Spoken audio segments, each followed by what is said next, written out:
Salut tout le monde, c'est Magie Expliqué, j'espère que vous allez bien. Alors aujourd'hui je vais vous présenter un nouveau tour de magie qui ne sera pas avec un paquet de cartes. Ce sera donc un tour avec des objets, en l'occurrence un verre et une pièce tout simplement.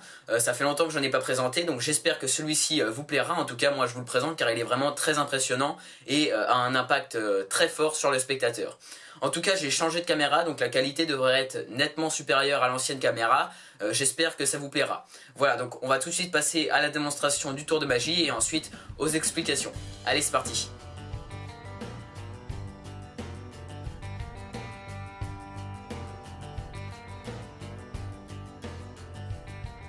Alors ce qui est bien avec ce tour, c'est qu'on peut le faire tout simplement n'importe où. Imaginons, je suis chez quelqu'un et puis je lui demande un de ses verres. Un verre totalement dur, donc de préférence dur, hein, pas en plastique, voilà. Donc il sait que c'est un de ses verres, donc il sait tout simplement qu'il est totalement normal, voilà. Au pire, le spectateur peut bien sûr l'examiner de fond en comble. Et je vais tout simplement lui demander de me donner une pièce, voilà. Donc moi j'utilise une pièce de 1 euro. Bien sûr je pourrais utiliser la mienne, peu importe, c'est une pièce, le spectateur peut là aussi l'examiner, mais il sait très bien que c'est une pièce totalement normale. Cette pièce, ce qu'on va faire avec, c'est qu'on va la faire signer. Donc moi, en l'occurrence, eh bien, je prends un marqueur, comme ça l'encre ne peut pas s'effacer, à part en utilisant donc un dissolvant.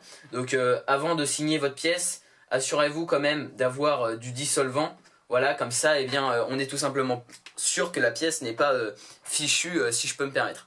Voilà, donc là j'ai signé, en l'occurrence j'ai signé ME pour Magie Expliquée. Voilà, et donc maintenant ce que je vais faire, vous vous en doutez, c'est de faire passer cette pièce donc à travers le verre, donc par en dessous, la partie qui peut bien sûr être examinée par le spectateur.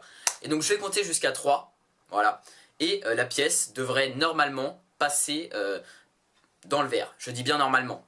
Voilà, donc on va tout de suite passer à la démonstration. 2, et à 3, la pièce passe à l'intérieur du verre. Comme ceci. Et bien sûr, hein, donc mes mains sont totalement normales et je peux prendre la pièce et la regarder et le spectateur peut bien vérifier que c'est sa signature.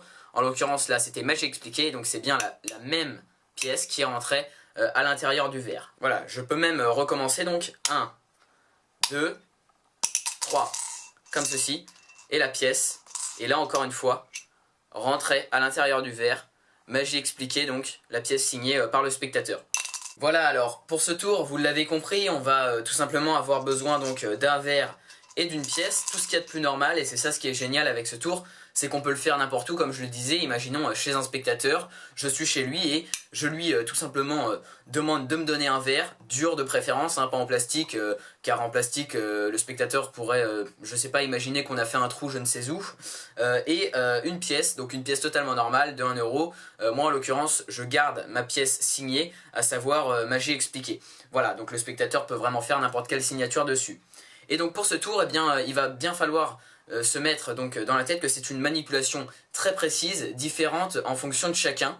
Donc moi je vais vraiment essayer de vous apprendre les bases de ce tour, la base en fait de la manipulation, mais il faut quand même vous dire que vous n'allez pas y arriver du premier coup et que c'est en essayant que au bout d'un moment vous allez y arriver. Et là au moment où vous allez y arriver, eh ben, ce sera avec votre positionnement des mains bien précis, donc selon vous, personne n'a la même taille de main, etc. Donc il va bien falloir vous entraîner chez vous devant un miroir en tout cas. Voilà, donc pour les positionnements, vous allez tout simplement mettre votre pièce bien au milieu de votre main dominante. Donc en l'occurrence moi je suis droitier, donc je mets la pièce dans ma main droite, comme ceci, bien au milieu dans la paume, comme ceci. Et ensuite, au niveau du verre, il va falloir serrer donc vos 4 doigts, à savoir index, majeur, annulaire et auriculaire, que vous allez mettre bien en face du spectateur, comme ceci, légèrement penché. Donc légèrement penché vers l'extérieur, hein, comme ceci.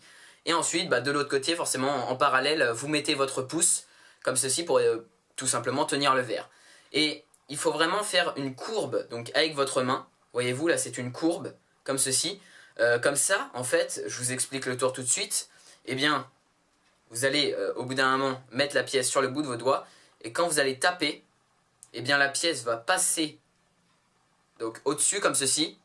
Elle va taper contre la paroi de votre main et retomber dans le verre. Alors ça vous paraît un peu dingue comme ça, mais je vous assure, c'est pratiquement invisible quand on le fait rapidement et très bien. Donc entraînez-vous bien, hein, j'insiste.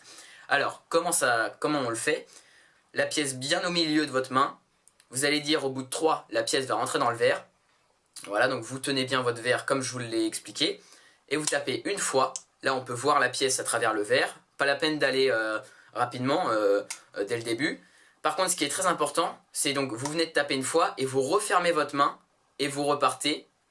Et vous revenez, et quand vous revenez, vous rouvrez votre main et vous tapez une deuxième fois. Là, la pièce est toujours dans le verre, mais elle n'est pas passée, vous voyez, on la voit à travers le verre.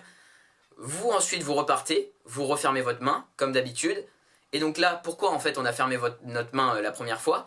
Ben, c'est très important de fermer notre main, car au final, pour repartir et pour faire la troisième fois, on va repartir et on va faire un léger mouvement de pivot donc avec notre main, pour que la pièce ne soit plus au milieu, comme ceci, mais en avant. Donc vous voyez, la pièce est là, on repart, on ferme notre main, on fait un léger mouvement de pivot comme ceci, et on récupère la pièce, mais cette fois-ci avec nos extrémités des doigts. Donc il faut vraiment qu'elle soit à l'extrémité. Là, comme je ne suis pas dans une position idéale, j'arrive pas trop à la mettre aux extrémités, et puis j'ai pas envie de la faire tomber, donc vous voyez, comme ceci, il faut que la pièce soit légèrement aux extrémités, comme ceci. Donc ça, c'est un mouvement naturel que vous allez trouver tout de suite instinctivement. Voilà, donc elle est au milieu, deuxième fois, et vous repartez pour la troisième fois, mouvement de pivot, et vous revenez et la pièce est aux extrémités. Et là par contre il va falloir aller rapidement, comme ça le spectateur ne voit pas que la pièce est aux extrémités, et même s'il le constate assez rapidement, je vous rassure, ça va aller tellement vite qu'il va rien comprendre si vous maîtrisez bien la manipulation.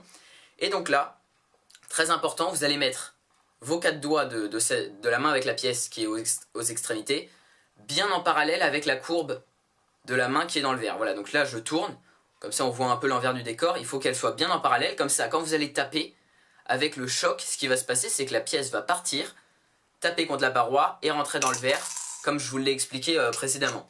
Voilà, donc vous avez juste besoin d'une pièce, hein, comme je vous l'avais dit au début. Donc 1, 2, 3, la pièce, vous voyez, petit mouvement de pivot, la pièce vient aux extrémités, et ensuite vous tapez bien en parallèle, comme ça la pièce rentre à l'intérieur du verre. Voilà, comme ceci. Vous tapez et vous voyez la pièce, paf, passe et rentre à l'intérieur du verre. Voilà, donc il faut vraiment, comme je vous l'ai dit, vous entraîner devant un miroir, devant des personnes où vous savez que vous allez peut-être rater, et comme ça ils vous disent est-ce qu'ils voient la pièce passer sur le côté, ou est-ce qu'ils savent comment faire. Et je vous assure que normalement à la fin, quand vous tapez rapidement, bah là vous le voyez à la caméra, hein, eh bien on ne voit absolument rien, et c'est tout simplement super impressionnant. On a l'impression que la pièce est passée par le dessous du verre, et votre spectateur est tout simplement bluffé. Et il peut essayer de chercher comme ça l'astuce pendant quelques minutes, et il ne trouvera absolument rien. Voilà, donc en tout cas j'espère que cette vidéo vous aura plu. Si c'est le cas, n'hésitez pas à laisser un j'aime et un commentaire, c'est très important pour me dire ce que vous en avez pensé. Et tout simplement, si vous avez toute question sur ce tour, eh bien j'essaierai d'y répondre au plus précisément donc, dans les commentaires de cette vidéo. Surtout n'hésitez pas à partager cette vidéo, c'est le plus important. Et donc moi je vous dis à la prochaine pour un nouveau tour de magie expliqué. Allez, salut!